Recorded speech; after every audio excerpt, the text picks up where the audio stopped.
Vamos a empezar a hablar del enfoque clínico de la primera crisis.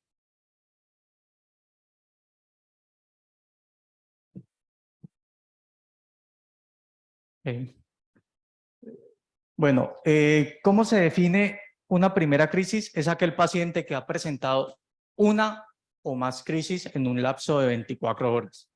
Las crisis epilépticas constituyen alrededor del 1% de todas las consultas en urgencias y al menos el 10% de la población va a presentar una crisis en la vida. Es decir, de los que estamos acá, un 10% va a presentar una crisis y de ellos el 50% tienen riesgo de desarrollar un proceso de epileptogénesis y tener epilepsia como tal.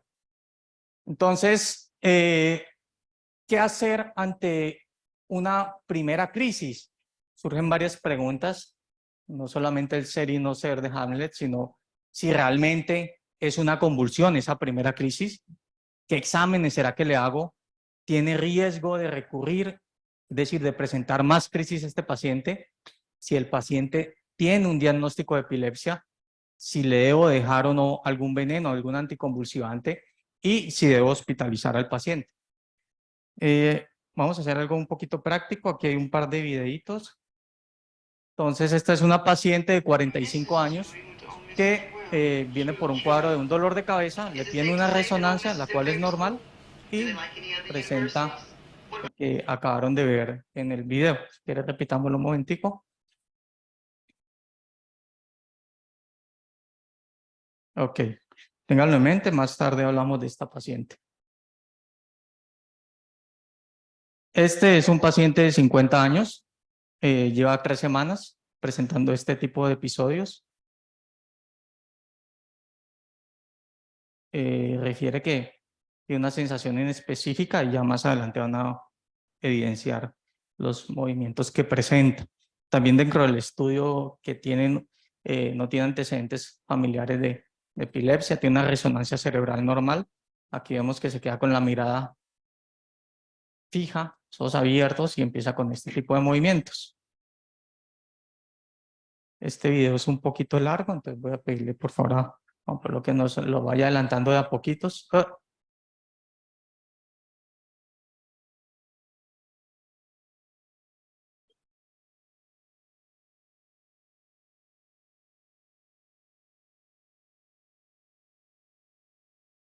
No se puede, se queda pegado.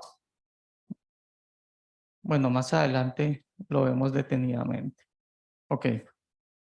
Entonces, una primera crisis constituye un riesgo de epilepsia si hay riesgo de recurrencia de estas crisis. Si el riesgo de recurrencia es mayor del 60%, en los próximos 10 años tenemos un diagnóstico de epilepsia. Se dice que una crisis no provocada con una resonancia, un electroencefalograma normal, el riesgo de recurrencia está en solo el 20 al 30%. Hay que tener presente que el diagnóstico de epilepsia es, como todo en medicina, un diagnóstico eminentemente clínico. Y toca tener presente, obviamente, la cantidad de diagnósticos diferenciales, como puede ser la esclerosis múltiple, que va en signos neurológicos que van y vienen, cuadros de demencia, el viejito que se queda con la mirada ida perdido, que no sabemos si es por la demencia o está haciendo crisis, los pacientes con AIT, pacientes con movimientos anormales, el paciente con polineuropatía inicial que empieza con parestesias y no sabemos realmente la etiología o causas no orgánicas. Para ello, la ILAE o la Liga Internacional contra la Epilepsia hizo una definición clara de epilepsia y es aquella o aquel paciente que presenta al menos 2 crisis de origen no provocada y que se produce con una diferencia mayor a 24 horas. O que tenga una crisis no provocada con una probabilidad de crisis mayor al 60% o los síndromes epilépticos. Para poder definir estos riesgos vamos a primero a ir a términos, a definir términos. Entonces, ¿qué es una crisis sintomática? Una crisis sintomática es aquella que se produce secundario a una agresión cerebral. Y esas sintomáticas pueden ser agudas o remotas. Las agudas son las de origen provocado, como consecuencia directa o un factor precipitante que genere la convulsión como tal. Las remotas son aquellas que hay una lesión cerebral estática o progresiva y esta ya nos define un diagnóstico de epilepsia. Las crisis sintomáticas agudas, que son las más frecuentes, alrededor del 50%, no asociadas a fiebres, ocurren usualmente dentro de los 7 días dentro de un evento identificable. Las causas más comunes, ACV, infecciones, toca hacer una historia pues cuidadosa, las pruebas de laboratorio y imágenes, al igual que electroencefalografía.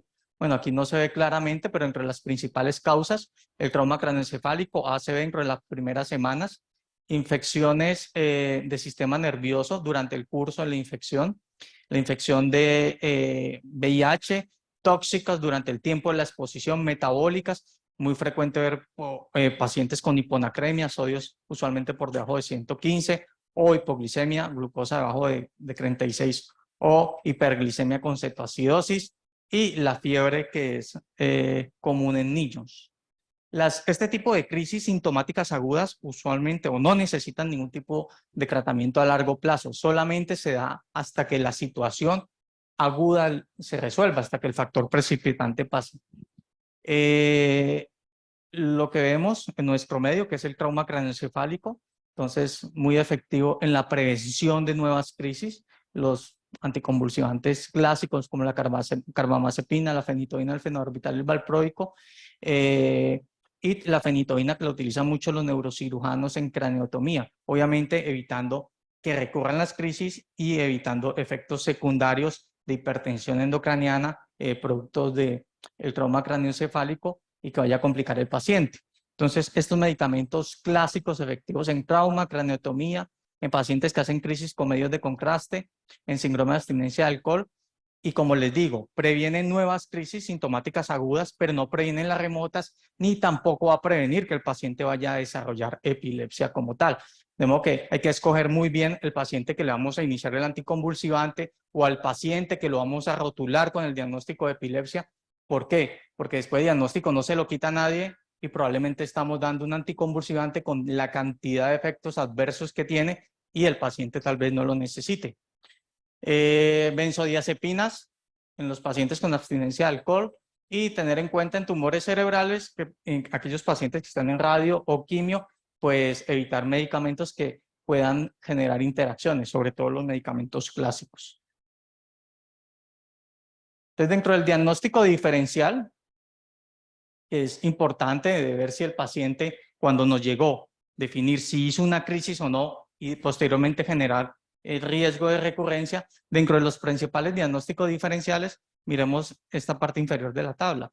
Entonces, las causas psicógenas, el síncope, la migraña, el AIT, las parasomnias y cataplexia.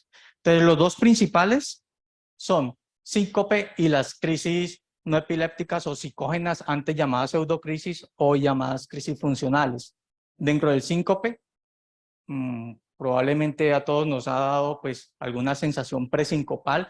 Entonces ocurre cuando el paciente hace un cambio de posición, usualmente es breve, puede tener pequeñas lucecitas. El paciente que dice que me llegó y dice me dio el marismo, que son términos que usualmente usa, que va asociado a diaforesis, náuseas, palpitaciones, taquicardia, no presenta un periodo posictal, y pueden presentar la hipotensión o ortostatismo. Estas, que son nuestro dolor de cabeza, que son las crisis funcionales o antes llamadas pseudocrisis, el paciente puede tener conservado el estado de conciencia, cierra los ojos forzadamente, es un punto clave. Los pacientes con crisis, usualmente la crisis es con los ojos abiertos. Esto es dentro del diagnóstico diferencial. Cierra los ojos, empieza a hacer movimientos asimétricos, asincrónicos, mueve la cabeza de lado a lado, son de larga duración, puede tener pausas y vuelve y arranca. Es frecuente ver que estos pacientes lleguen a urgencias, el médico se asuste, le coloque la benzodiazepina, volvió y arrancó, le colocó otra, hizo depresión respiratoria y terminan en la unidad de cuidados intensivos. Dentro de las crisis psicógenas o funcionales, el diagnóstico puede demorar alrededor de 7 años desde el evento inicial. Tiene una alta comorbilidad con epilepsia, y en los pacientes con epilepsia refractaria, el 20 a 30% de ellos están asociados a crisis psicógena.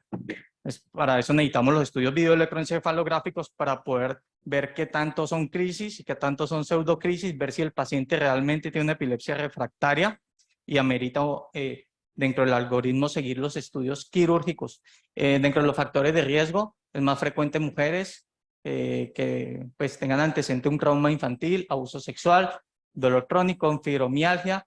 El diagnóstico se hace con una adecuada historia clínica de la semiología, las crisis y los hallazgos normales en el electroencefalograma, y el tratamiento más efectivo es la terapia conductiva conductual. No es que el paciente quiera venir a mamar gallos, o sea, hay un trasfondo emocional que necesita apoyo por psiquiatría. Ya una vez que definimos si el paciente presentó o no crisis y necesitamos proceder a determinar el riesgo de recurrencia para definir si el paciente tiene epilepsia y necesita medicamento, vamos a los dos estudios esenciales. Entonces, la neuroimagen, la resonancia, idealmente en todos los pacientes, es el estudio de elección. Después del primer episodio, el 30% pueden tener imagen anormal. Y en muchos servicios no se cuenta con la resonancia, sino con la tomografía. Entonces, tener en cuenta que el hecho de que tenga la tomografía normal no excluye que tenemos que hacer una resonancia, porque posteriormente vamos a encontrar hallazgos anormales. La resonancia también nos sirve para posteriormente determinar zona epileptogénica y si el paciente va a evolucionar una epilepsia farmacoresistente, determinar posibilidad de un manejo quirúrgico. Lo recomendado actualmente por la ILAE es resonancia con protocolo de epilepsia. Simplemente colocan así en la orden, resonancia, protocolo de epilepsia, idealmente pues en equipo de 3 telas, pero si no, pues en equipo de 1.5. El protocolo lo que hace son cortes más finos de 1 milímetro de espesor, y la angulación para ver básicamente lo que es el hipocampo. Entonces, los cortes angulados para ver adecuadamente las estructuras hipocampales.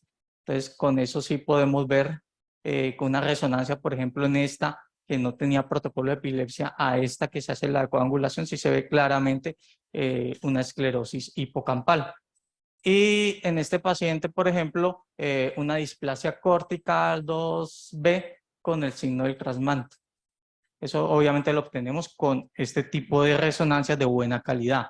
El electroencefalograma, lo recomendable es hacerlo en las primeras 48 horas. Aquí vemos los estudios como el porcentaje de lograr capturar actividad intelectual se obtiene en las primeras 48 horas y cómo va descendiendo en la medida que pasa el tiempo.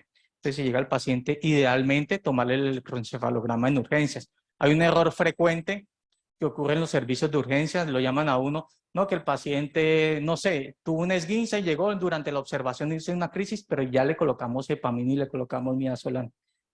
Pues ahí sí, la embarraron. ¿Por qué? Porque sometieron al paciente a un riesgo de un medicamento innecesario y nos va a falsear los hallazgos del electroencefalograma. La única indicación de colocar este tipo de medicamentos es en el paciente que está en estatus. Entonces, el electroencefalograma, la sensibilidad para encontrar pues, algún tipo de anormalidad es menor del 50%, se incrementa en la medida en que lo hacemos de manera seriada o en la medida en que tomamos estudios prolongados, es decir, si tomamos una videoelectroencefalograma de 24 o 48 horas, si vemos actividad epileptiforme, obviamente se considera el tratamiento. Los estudios que son normales no excluyen la presencia de que el paciente tenga epilepsia, porque estos estudios es como pescar. Si yo tiro un anzuelo, la probabilidad de pescar es mayor entre más tiempo esté. Entonces, entre el paciente más tiempo esté conectado, mayor probabilidad de capturar actividad epileptiforme. Entonces, si tenemos un electro convencional normal, sigan insistiendo. Obviamente, si tienen o persiste la sospecha clínica.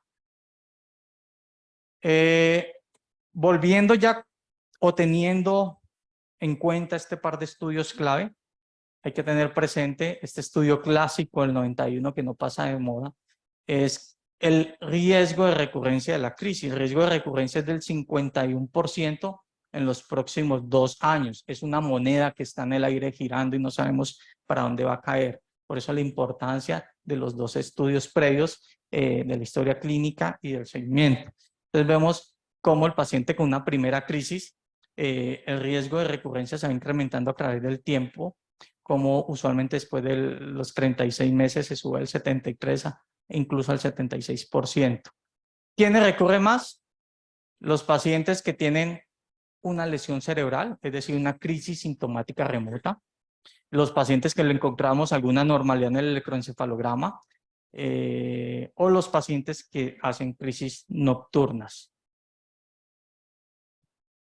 Para eso se diseñó este estudio, que es el estudio MES, que es el estudio que nos ayuda a puntuar el riesgo de recurrencia y a cuál paciente le debo iniciar anticonvulsivante.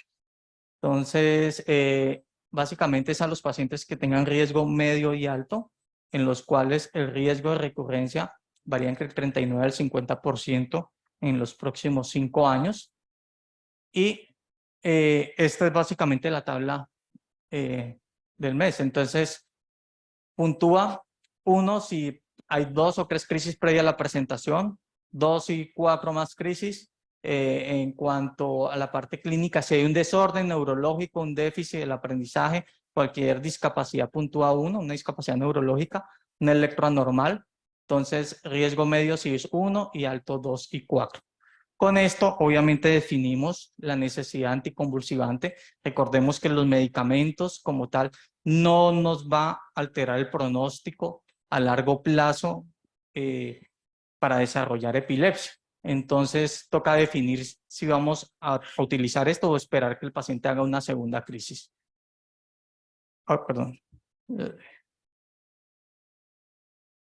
Aquí está el algoritmo. Entonces, el paciente que nos llegó con la primera crisis, reinterrogarlo, ver si el paciente presenta, por ejemplo, mioclonías, que a veces pasa desapercibidos. Nosotros estamos como muy sesgados con el cuento de la tonicoclónica generalizada y siempre que uno llega a urgencias, no, el paciente presentó una tonicoclónica generalizada y probablemente el inicio fue diferente.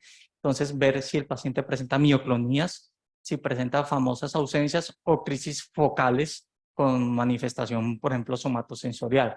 Entonces, si la respuesta es sí, definitivamente estamos ante el diagnóstico de epilepsia, iniciamos tratamiento. Si no, valorar el riesgo de recurrencia con los exámenes y ya iniciar tratamiento. Volviendo a los 2 videos, ya con esta información, entonces tenemos la paciente de 40 años con dolor de cabeza, le toma una resonancia normal y durante el registro hace esto. Pregunta, ¿le colocamos o no le colocamos anticonvulsivante? En unísono, ¿sí o no? La respuesta es sí. ¿Por qué? Porque vemos el mes, la paciente, si le ven la fase, es una paciente con un síndrome de Down y ahí claramente está haciendo unas mioclonías. Nos puntúa un riesgo medio, ¿no? Entonces, le colocamos el veneno. Este paciente, 50 años, viene de hace 3 semanas con estos episodios. Resonancia normal, ese sí dejémoslo correr mientras. Entonces, dice que presenta una aura inespecífica, una sensación de disconfort. Ahí nos hace esta supraversión de la mirada, se queda quietico y empieza con este tipo de movimientos. Entonces, diagnóstico de epilepsia, 2 crisis separadas por un periodo de 24 horas o una crisis y que tenga resonancia anormal o electroencefalograma anormal. En este señor tenemos 2 crisis previas o 2 eventos previos, resonancia normal y empieza con esto. Entonces, ¿epilepsia o no epilepsia? ¿Le colocamos o no le colocamos medicamento? Y la respuesta es no. Porque este paciente está haciendo un evento paroxístico no epiléptico o pseudocrisis. Entonces, el paciente, este video me gusta mostrarlo mucho porque en el 90% genera confusión. Como les mencioné, los eventos paroxísticos no epilépticos usualmente están asociados a ojos cerrados. El señor hace su mirada fija, pero miren, hace unos movimientos muy tronculares, muy pélvicos, muy reggaetoneros. Miren ahí, perreo intenso, asimétricos, asincrónicos. Y estos son los pacientes en los que les van a colocar anticonvulsivante y va a seguir con la misma vaina, va a terminar con diagnóstico de epilepsia refractaria y no falta el mago que le eche cuchillo. Entonces, tener siempre presente o siempre la duda de evento psicogénico. En resumen, si les llegó urgencia, pues si no tienen resonancia, una tomografía, si no hacer la resonancia en los próximos 3 días, obviamente hacer la parte metabólica, glicemia, electrolitos y screen de tóxicos. Y tenemos sospecha que la crisis sintomática aguda es por exposición a tóxicos. Si hay una sospecha de neuroinfección, se da de punción lumbar, o igual si sospechamos una hemorragia subaracnoidea, la imagen es normal. Tener en cuenta el electroencefalograma precoz, útil para el diagnóstico de epilepsia y su tratamiento, es esencial. Y ya como quedaron graduados de primera crisis y de epilepsia, tenemos aquí esta señorita que llega desde hace 2 meses, dice la familiar, que más o menos una vez a la semana presenta esto.